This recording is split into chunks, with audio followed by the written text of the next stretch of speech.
Harper's Kennel Stella, Missouri is proud to be sponsoring this portion of broadcasting on KNEO. Owned by Judy and Danny Harper, Harper's Kennel of Stella, Missouri specializes in French Bulldogs. For more information, the phone number is 417-628-3083. Welcome to Crosspoint. An interactive program featuring ministers and leaders of the Christian community addressing the issues that are challenging the church today. Here's your host, Mark Taylor.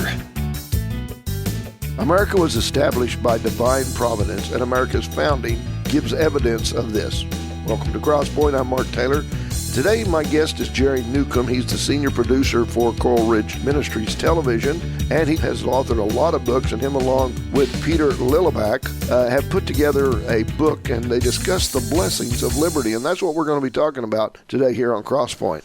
And today here on Crosspoint, again, we are talking to Jerry Newcombe, who along with Peter Lillibach has put out this, The Blessings of Liberty. Jerry, kind of looking right in the first part of the book here, you talk about, many years ago you had interviewed William Murray for Christian television, and he was just 14 years old. And, his mother was Madeline Murray O'Hare, one that, had got in and fighting to get prayer out of schools. And you put that here in the book, but it did make me think when I seen that here in the book, man, seemed like a lot of things changed in America at a faster rate after that decision happened. That was not just a direct attack on liberty, but it was on our spiritual side and liberty at the same time, wasn't it? Yes, and it was a whole series of decisions. So that was in 1963, Murray v. Curlett. The same year was another decision from the Supreme Court, Abingdon v. Schempp, which disallowed the Bible for devotional use. So, for example, there was a common practice in many schools, in fact, most of them probably, where they would start the day off with, maybe a Bible reading, the Lord is my shepherd, whatever, and then they would have a little prayer. And so these formalized prayers and formalized reading of the scriptures was disallowed. By the way, the Supreme Court said in that the same decision, if you want to have the Bible read or studied even as history, that's fine. It's the devotional part. In other words, you're establishing religion if you have a little devotional, is what they were saying. And so a whole string of these decisions, culminating, I think, in the one from 1980, Stone v. Graham, which was the Ten Commandments case, where they actually said if the Ten Commandments are posted in a schoolhouse or, on the classroom wall, the children might read them, meditate upon them, venerate them, and obey them. And it's like, so we can't have that happen in school. And so the net effect of all that was to just drive out any kind of references to God in the public arena. And it's so ironic because if you look historically, as we show in the book, and in several books that we've, written through the years and so forth, that the Bible and reading the Bible was the purpose that education for the masses was created in the first place, and ultimately that morphed into the public schools. So the idea that God and the Bible would not be allowed in the public schools is just un-American, to be honest with you. It's out of step with the early American traditions. I mean, for example, the same founding fathers of America who gave us the First Amendment, which was being used to make such decisions, distorted really, to make such decisions as the ones we've just been talking about from the Supreme Court. In other words, no public religion or no religion allowed in the public square, that kind of decision. Okay, those same founding fathers gave us something called the Northwest Ordinance around the time of the founding. And the idea of the Northwest Ordinance was, as new territories were to become new states, they should follow, a certain template so that, we would have at least some kind of conformity and uniformity in the different states to be. Okay, well, what did they say about education? Education was still left up to the states, but they said religion, morality, and knowledge being necessary for good government and the happiness of mankind, schools and the means of education shall forever be encouraged. Wait a minute. The founding fathers who gave us the First Amendment, which is so being distorted in our day, although the Supreme Court has made some corrections in the last couple of years. Anyway, the Founding Fathers said, what's the purpose of schools? So that the children can learn about religion. Oh, and morality. Oh, and knowledge, too. I mean, it's like, you've got to be kidding me. I mean, the fear of the Lord is the beginning of wisdom. That's what the Bible says. And historically, reading the Bible, learning about the Bible, was the key reason for literacy in the first place. And back then, for example, in Puritan New England, those children could read. They could read for themselves, and they have much higher literacy rates. Mark, have you ever looked at, let's say, a speech or even a letter, private letter, from the 19th century, let's say from Abraham Lincoln or from Daniel Webster in the 1800s, and you realize, oh my goodness, the vocabulary is so high, the level, the writing style is so majestic, and so forth. We've really had a dumbing down of our education. Back then, those people were biblically literate. I write books about history, and, The Blessings of Liberty, which I wrote with Dr. Peter Loback, is one example among many. And one of the things that really helped me early on, I took the time to read 6 volumes from the 1800s by our former Secretary of the Navy, and many regard him as America's first great historian. His name is George Bancroft. George Bancroft went to Harvard and so forth, writing in the 1800s, died around 1890, thereabouts, and wrote a history of the United States from the discovery of the continent to the present. And initially, by the way, he had more volumes than the 6, but by the end, before he died, he edited them all down into 6 volumes as the most concise stuff. I'm telling you, I thought I was pretty well educated, but sometimes I have to read and reread and reread sentences from Bancroft just to fully understand what he's saying, because the prose is so majestic and so forth. And that's not unique to Bancroft. It's something you find. We are becoming dumber over time. And what's interesting is that with the help of computers and so forth, there's probably going to be a lot of kids where children are not really writing essays themselves. They're relying on computers to writing essays for them and so forth. But anyway, bottom line is there's absolutely a link between literacy and the Bible, and there's a link between literacy and prosperity. The more a culture is literate, the greater and the more blessed it is overall. It's just sort of almost a byproduct of obeying God. But again, the fear of the Lord is the beginning of wisdom. Throwing God out of the public schools, including Bible reading, has been disastrous. And by the way, when I interviewed William J. Murray, he was about 40, and he was reflecting on what happened when he was 14, when they did throw God out. And I asked him, how did you, as the son of America's best-known atheist, become a Christian, and even a prominent Christian? And his answer was the chaos that I grew up in, the dishes flying in the air, the curse words, and all the terrible life that Madeline Murray O'Hare and family were living just drove him to think there's got to be a better way. He read a novel at the end of the novel, which was called Dear and Glorious Physician. The author of that book said, what you need to do if you want to learn more, read the book of Luke and the book of Acts in the New Testament. And he went out and got a Bible for the first time in his life, read those, and eventually became a Christian because of reading the Bible. Now, you do point out something else here in the book. Of course, the book's entitled The Blessings of Liberty, but you talk about the Liberty Bell, but you talk in there in an area on page 46 about the Liberty Bell being hidden during the Revolutionary War. But not just that, but there were 11 bells that were moved from the largely high steeples and hid. Why was that these bells, why were they so important? They were important as symbols of freedom, but on a practical matter, too, is that when the British would get their hands on bronze items and items like that, including the Liberty Bell, they would basically turn it into bullets to use against Americans. That was, one of the reasons. But as far as the Liberty Bell itself, which, by the way, as a symbol of America, fascinatingly, it has only one main statement on it other than the name of the manufacturers in England. And that statement is, proclaim liberty throughout the land and to all the inhabitants thereof. And that's a verse from the Bible, from the Old Testament, Leviticus, chapter 25, verse 10. How fitting that, one of America's key symbols would have a Bible verse on it. And I say, how fitting? Well, that's because America really is one nation under God. When you look at our history, you see God and the Christian faith played a key role all over the place.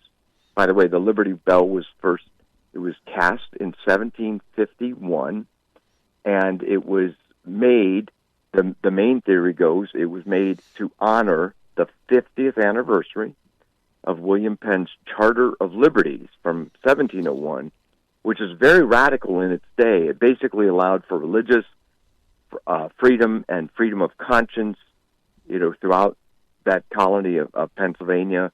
And so in 1751, one of the state officials thought this is a really important milestone. Let's honor it. 50 years, they made the big bell. Originally, it was called the State Bell. It didn't even gain the nickname of the Liberty Bell until the early 1800s, when it became a symbol of anti-slavery, of abolition. And the abolition movement was extremely important in helping to agitate and to correct, one of our major mistakes as a nation, not unique to us, as some people foolishly say these days, but that is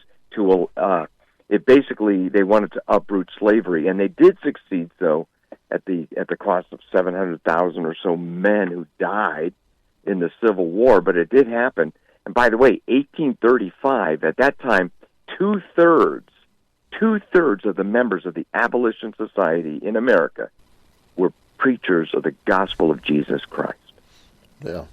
Now, chapter 7 of the book talks about some of these men that you talk about as voices of divine providence, Roger Williams, John Locke, and then you mentioned William Penn, who you just had talked about there, and on page 75 there you say the great pioneer of Christian freedom in America was William Penn.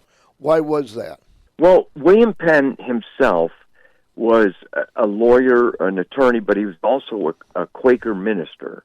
And in England, where he came from, he was the son of an admiral who had done tremendous work for King Charles II. But when he converted to Quakerism, his father was very upset about that. But part of the whole thing with Quakerism is they wouldn't doff their hats to people. They wouldn't conform to certain customs because it's like, well, such reverence, as they would understand it, belongs to God and not to any human being. And so he was persecuted in England for his Quaker faith. His father even pulled him out of university in England and sent him to France to study. And there in France, he came in touch with Huguenots, who were also persecuted in their own context. Huguenots were French Calvinists. But anyway, bottom line is, William Penn wanted, when he came to America, after having even spent some time after returning to England, he was even imprisoned for a while in the Tower of London. He wanted to have a holy experiment, as he called it. That's the very phrase he used. What if we have a colony, a settlement, where people can be free to worship God as they see fit? In other words, it wouldn't be one size fits all. They would have the freedom to worship the Lord and show respect to Him in their own way, not having to conform to this particular denomination or that one. And so this was radical and liberal in the positive sense of the word. Today, liberal sometimes gets confused with people of the left. The people of the left are standing a lot of times really for things that are not liberal at all. They want to curtail free speech. They believe in cancel culture. So anyway, that's another story for another day. But bottom line is, what Penn envisioned on a large scale ultimately helped the founding fathers as they met in Philadelphia, the city that William Penn created, in a state named after his father, Pennsylvania, Penn's Woods. In fact, William Penn, the the one who founded Pennsylvania, felt that that was too vain of a thing to use his family name and call the settlement that. But King Charles II said, no, I owe your father a great debt, and so I'm going to stick with that name. And so anyway, bottom line is, here was an experiment where people could be free, and it was really kind of the beginning on a large scale of this kind of religious freedom that's really a hallmark of America. And I do have to give a shout-out to a Puritan minister from 100 years before named Roger Williams. Roger Williams was one of the Puritans that were, part of the Boston settlement in 1630, the city on a hill. The early Puritans felt that in order to create this civilization out of scratch, really, in the wilderness, an errand into the wilderness, they required certain acts of conformity and so forth, such as the Freeman's Pledge, that you had to pledge allegiance to the colony, so we could have some kind of obedience and so forth. And Roger Williams thought that was too much of it was a bridge too far in terms of conscience rights. And so he fled in the wilderness, and by God's providence was spared. And when he finally made a settlement away from Boston, he called it Providence, in honor of God. And that was the beginning of Rhode Island. So Rhode Island was like a mini version of Pennsylvania 100 years before. But anyway, this holy experiment, as William Penn saw it, became the keystone state to America. But the bottom line is, the Christian faith, in one way or another, through one denomination or another, played such a key role in America and the blessings of liberty we enjoy day by day by day. And that is the title of the book, The Blessings of Liberty, and we're going to have more right after this. This is Mark Taylor. If you miss a broadcast of Crosspoint, you can always go to our website at www.kneo.org and click on the programs page. There you can access the current Crosspoint program as well as the last 4 programs that have been aired. Never miss another Crosspoint program again. Go to www.kneo.org today. And welcome back to Crosspoint. I'm Mark Taylor, your host. We're talking today with Dr. Jerry Newcombe. He's put together this book along with Dr. Peter A. Lilback, The Blessings of Liberty, Hope for God's Hand in the American Journey. And if you've done other books as well, you've been there with Coleridge for several years. Tell us how people can find out more about this book and other work you've done as well. Oh, thank you. Yes, providenceforum.org, providenceforum.org, which is an organization that Peter Lilback, who is very pleased to be from Philadelphia and has done so much work on, knowing about William Penn. But he and I wrote a big, thick book years ago called George Washington's Sacred Fire. But Dr. Lilback founded the Providence Forum, and when he became the president of Westminster Seminary in Philadelphia, eventually he decided to give Providence Forum to another like-minded ministry so that the work could continue, because he was just so fully engaged, and still is, with the seminary. So he gave it to Coral Ridge Ministries, I think partly because of our relationship and the book we did on the faith of George Washington, but I was just honored to be a part of it. So now he is the founder, and he was the initial president of the Providence Forum, and now I'm privileged to be the executive director. And at providenceforum.org, we have all kinds of different resources and articles and videos and podcasts and everything you can imagine, quizzes, test your knowledge of Christian history, the Christian history of the United States. And so anyway, everything is geared towards rediscovering, well, what is it that made America so special? And the answer is biblical principles. Yeah. America, to this day, is a type of experiment. The American experiment is this: self-rule under God. That's the essence of America, beginning with the Mayflower Compact in 1620, culminating in 150 years later in the Declaration of Independence and the Constitution, our 2 key founding documents. You have our rights come from the Creator. That's what the founders said, and that's what they were just acknowledging, that which is true. and but putting it on paper, and then also here in America we are governed by the consent of the governed. It's a really important point. Self-rule under God. That's why to this day our national motto is "In God We Trust." The book, I'm looking page 93 here, and you're talking in there, we hold these truths. So we're talking about truth. And you're also talking about there on that page about how some people talk about how our founding fathers weren't especially, they weren't unbelievers, but, they tried to make it look like that they weren't really, with the Christian doctrine and all those type of things. We've got this 1613 deal that's been tried to be pushed on us and stuff. Yet we have the writings, we have the documents that show none of this stuff is true. So why would people put this stuff out to try to destroy our nation's heritage? Is it because they want to, in all aspects, destroy our nation? The question about the founding fathers and their faith, I think it's an important question because it's kind of, today Christians are treated as if we're somehow interlopers in an otherwise blissful state of the United States of America. The Christian expression in the public arena is illegal, as some people think it. And, we discussed all that earlier when we're talking about how, the founding fathers who gave us the First Amendment didn't feel that way. Let me just address the issue of the founding fathers and faith in general.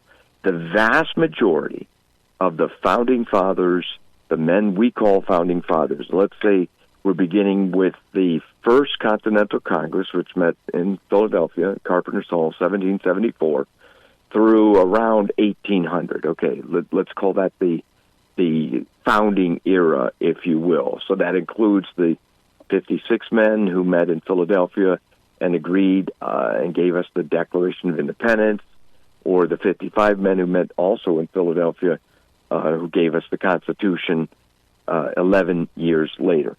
Bottom line is you're talking about maybe about 250 men that would comprise what we call the Founding Fathers. The vast majority of them, 95% thereabouts, were members in good standing of Trinitarian Christians, Trinitarian as opposed to Unitarian. A handful of them had questionable views. Some of them, later in life, they lost their faith. Thomas Paine, who wrote Common Sense in 1776, which appeals to the Bible in positive ways, by 1793, through the influence of the atheists and philosophers in France, he, by 1793, he wrote a book called The Age of Reason, and is very anti-Christian. But he's exceptional. Or, he is not the rule. He is absolutely the exception. And he even asked Benjamin Franklin, would you endorse my book or write a foreword for it or whatever? Ben Franklin read the manuscript, wrote back and said, no, I won't do this. He said, even if I agreed with you, which I don't, what good will this do? If you teach people that there is no God, then doesn't that undermine morality? He said, he that spits in the wind, the spit will come back on his face. I mean, that's a gross analogy, but that's something he said to Thomas Paine.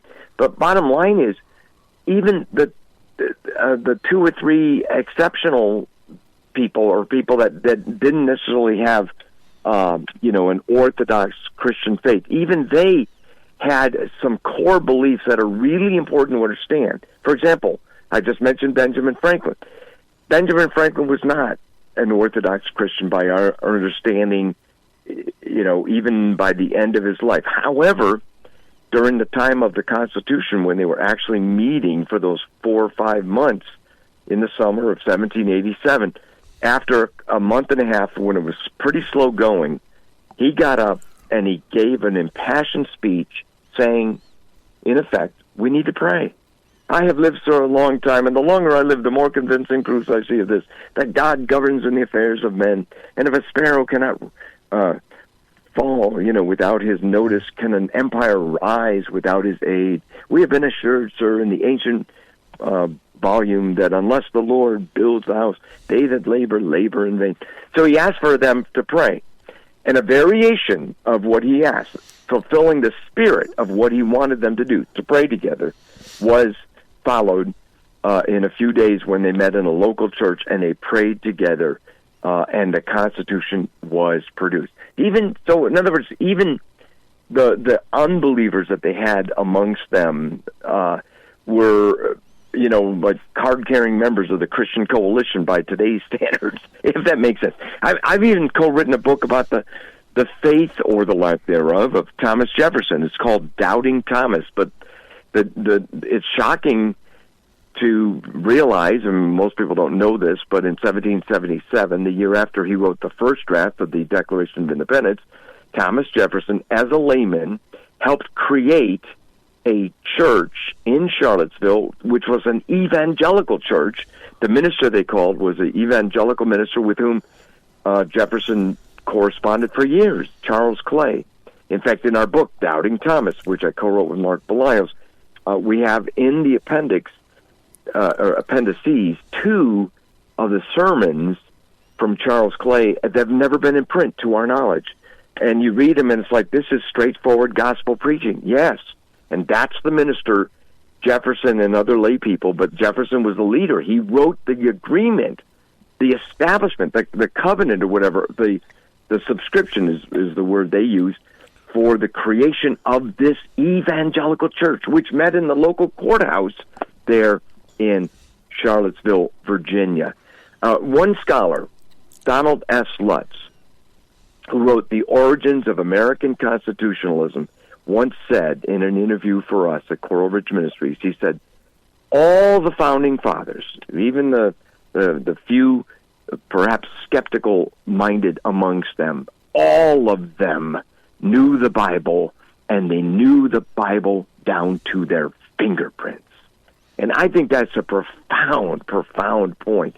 So the Bible, instead of being some sort of forbidden book by today's standards, some book that's being treated like asbestos in the public schools, as one ADF attorney put it, the Bible is linked not only with literacy, as I mentioned earlier, but it's linked with American freedom. It's linked with our institutions. It's linked with the creation of the Declaration and the Constitution, and the things that we enjoy, the freedoms that we enjoy. There's a link between the Bible and these things. That's why this stuff is important. That's why it really matters. And with the 1619 project that you referenced, that is a gross example of rewriting of history. But unfortunately, because the left controls so much of the schools, the left controls so much of the media, museums, and so forth, a lot of people have been introduced to a rewriting of American history. And part of our whole point at providenceforum.org is, hey, we want to inform people about the truth about our nation and to get back to these founding principles, which are still there. They're still part of our national fabric, and they're worth preserving. Yeah. Now, in the book here, apparently he's very important to the book and to our history. But, George Washington, he talked about being on the face of our dollar bills, and, he was a hero, called the father of our country. You devote a whole chapter to him, chapter 11. Why was George Washington so important to America? Well, George Washington helped take the ideas that had been really stimulated by Samuel Adams, who I think could actually be called the grandfather of America, George Washington being our father. But anyway, George Washington, though, by the grace of God, had the military skill and insight to be able to pull off an amazing victory for us. We were facing the strongest army and navy in the world at that time, with basically a ragtag army of farmers and merchants, but with a love of God and country in their hearts, and they managed to succeed. And again, by the grace of God. There were many miracles throughout that whole process. By the way, there's coming up a movie on June 9th throughout the country called The American Miracle, and there's going to be a prominent role of George Washington and so forth. But George Washington not only was victorious on the battlefield, and he gave God the credit for that. But he also then led the Constitutional Convention. He was, earlier when I was just reciting some of what Ben Franklin said, I have lived, sir, a long time, and the longer I live. The sir reference there is the president of the Constitutional Convention, George Washington. Then later, the Founding Fathers said, well, now that we've created this Constitution and it calls for a president, they ended up voting unanimously, the only time it's been done, twice, unanimously to vote George Washington as president. So he then served as our first president, and he pushed power away from him.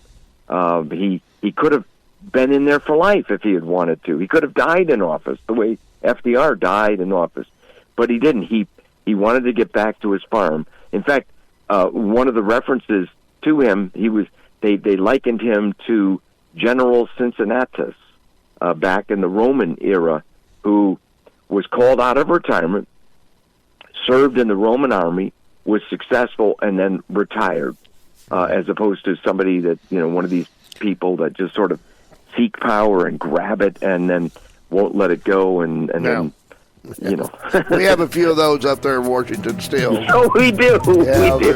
They've not caught on yet and stuff, so... Well, folks, we're having a great discussion today talking about the blessings of liberty with Dr. Jerry Newcombe. Stay with us, and we'll have more in just a moment. Whatever you're facing, God cares. I've had a number of very overwhelming things in my life. Ultimately, I had to depend on God, and as a result, He helped me through it. 91.7 The Word. I can certainly trust Him. Welcome back. You're listening to Cross Point.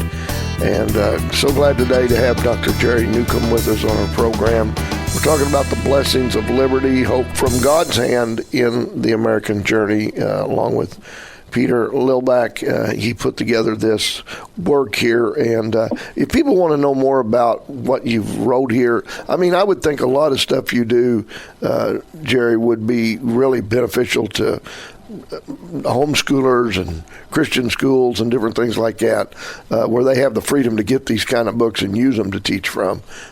Do you do a lot of that with those type of educators?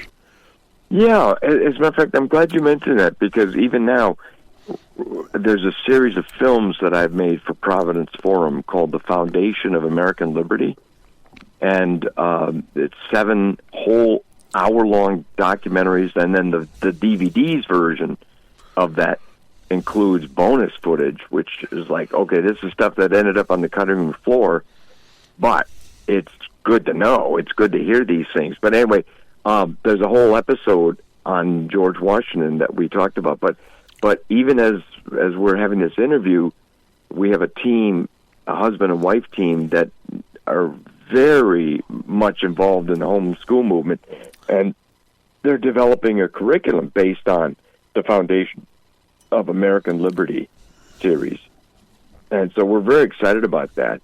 And we know that next year is going to be a huge anniversary for America.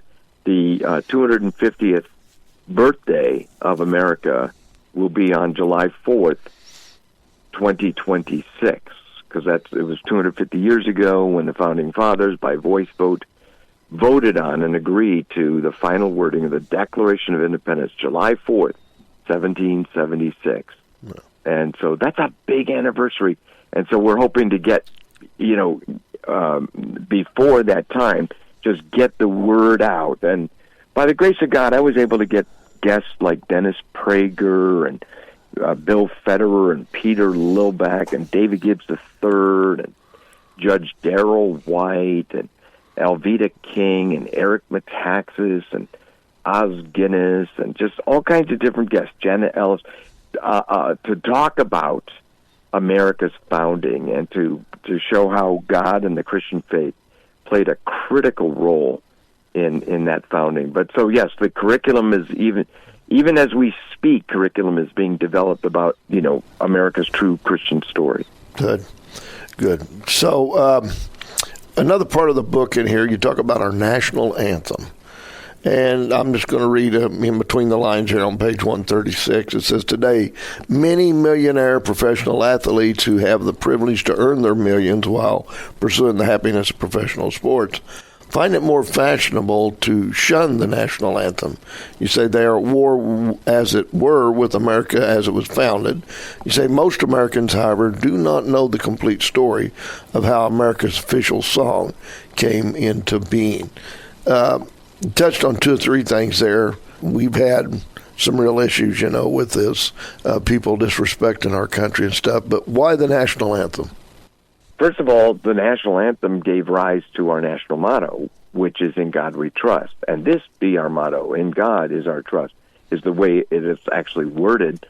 Abraham Lincoln, by the way, was the first to put "In God We Trust" on the coins. That was done in 1863. Then it was put on the money, paper money, in the 1950s during the time when America, was in some ways being tested because of the threat of worldwide communism, which was a real threat.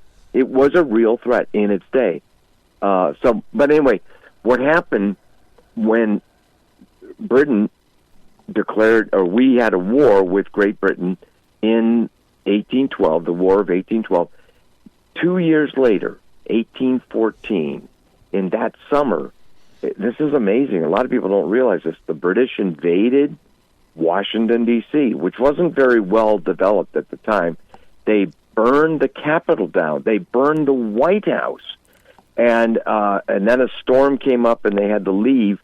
But meanwhile, in September of 1814, just a month later, they set their sights on Baltimore, which was a much more plush and plum, prize for them than Washington, D.C. was at the time.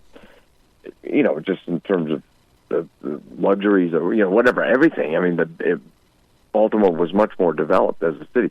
So, bottom line is, they had to pass this one Fort McHenry, to get to Baltimore.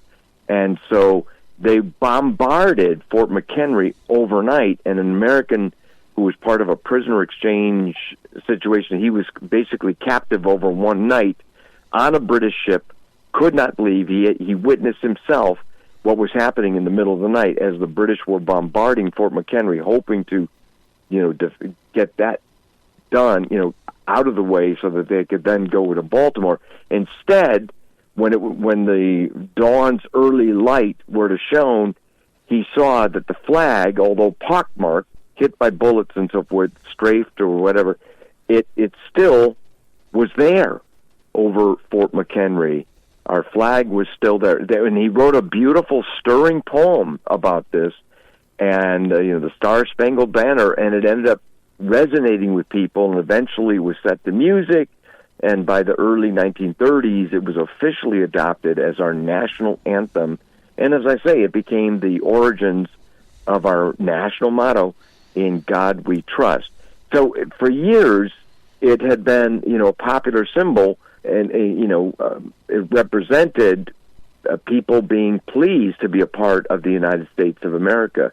Then later, the history was kind of rewritten in the last 10 years or so, where they were trying to make it out like somehow this song was pro-slavery, which is not true. But anyway, there's been a rewriting of our history and so forth. And as I said earlier, 700,000 men died in America so that we could end up uprooting slavery. There's one of the persons I interviewed in my series of films on America's Christian heritage, called The Foundation of American Liberty at providenceforum.org, is the late Dr. Walter Williams. He's a black scholar. He was a professor at George Mason University. That's where I did the interview. But he said this. He said, look, slavery has been mankind's fare, unfortunately, from the beginning of recorded history. It's everywhere. It's been practiced. And he said, even the word slave is derived from the word Slav, as in the Slavic people were often enslaved. He said black people, people from Africa being enslaved, that's a relatively recent development in terms of world history. And he said the important thing to understand is that in the Western world, we have spent considerable resources to uproot slavery, to, get rid of it.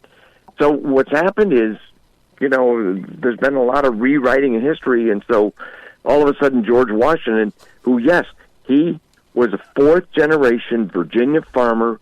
He received slaves from inheritance. He received slaves when he got married. By the time he died, he freed his slaves. He broke the cycle, and yet he gets no credit from it, from, the politically correct folk. The same people who, by the way, if you ask them, do you think that abortion's okay, and up to what limit? There are people that actually support abortions up to the moment of birth. Future generations are going to look back at us, Mark, and say, wait a minute, you believed in abortions up to birth? Do you know how these abortions are done? And then they'll talk about what we should have known all along, just like, people will talk today about the mistreatment of enslaved people. The important thing is that the Christian people, by and large, fought against slavery and succeeded. And so this is the important thing we need to realize, and to get back to America's founding principles. We've never been perfect, but I'm reminded of that hymn where it says, America, America, God, mend thine every flaw. And, that's what we need to get back to God and to work with Him so we can correct the things and to, pray and to pray for America and revival and so forth. But there's a lot of good. To talk about America today as if it's, let's say, Birmingham 1962 or something like that, where it was, there was a bombing in a black church by KKK types, and little children were killed because they were black. That's just horrendous. And so forth. But to talk about modern America as if we haven't corrected some of these things is just, to me, it's just so ignorant. And not only is it ignorant, I think it boils down to there's some people who basically their livelihood is derived by, just constantly agitating against things that America did wrong in the past that are found in virtually all other nations, but in any event, we've corrected these things, and if there's other things we need to correct, let's do it. But to just agitate against what did happen but is not happening now, I think that's terrible. Meanwhile, you have a big crisis in so many communities because of fatherlessness, and that fatherlessness is what is creating incredible social maladies, and that needs to be rectified. Whether it's black or white or Hispanic, fatherlessness is a real disaster. Anytime people go, or society goes against God's design for the family, God's design for government, God's design for education, anytime we go against these things, God's design, for sexuality, whatever it is, we find that we end up losing at the end of the day. And, as the Proverbs puts it, righteousness exalts a nation, but sin is a reproach to any people. Towards the back of the book here, Loss of Religious Freedom in Modern America, you talk about the battle for religious freedom still being fought today. Many arenas manifest this battle, and you list those. You talk about our eternal vigilance is the price of liberty. Never can we take for granted that our religious liberty and freedom of conscience are absolutely secure. So this is just going to be an ongoing battle, is it not? Yes, until Jesus comes, But bottom line is there's ebbs and there's flows, but Christ is slowly building his kingdom, and the great thing to know is that when we pray, "Thy kingdom come, Thy will be done on earth as it is in heaven," there's merit to those words. And in any event, even if things were to get worse in this context or that context, I still want to be faithful, doing the right thing. What really counts, Mark, is that we're all found to be faithful. And I think right now, with President Trump affirming religious freedom, I think that's a good thing. We've seen other situations where there wasn't such an affirmation. And I don't think there's been enough said about this, but apparently in a church in the Congo in Africa, it's my understanding Islamic forces came in and they beheaded 70 Christians in a church in Africa just for being Christians. And, this kind of crime is terrible, and it does make a difference, when the president or the Congress or whatever addresses those things, as well as our fellow Christians here in America praying for these things and supporting ministries that address this. Christian Freedom International and Voice of the Martyrs and so on.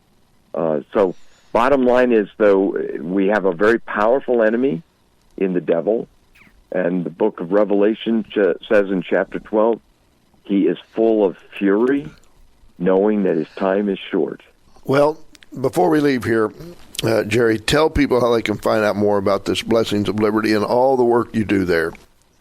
Sure. The Providence Forum website is providenceforum.org, and I realize there may be some things that also I address at jerrynewcombe.com that somehow I've neglected to be able to get it migrated over to providenceforum.org. But basically, we're all about, the heritage of America and getting people to realize, how relevant the Bible is for American renewal.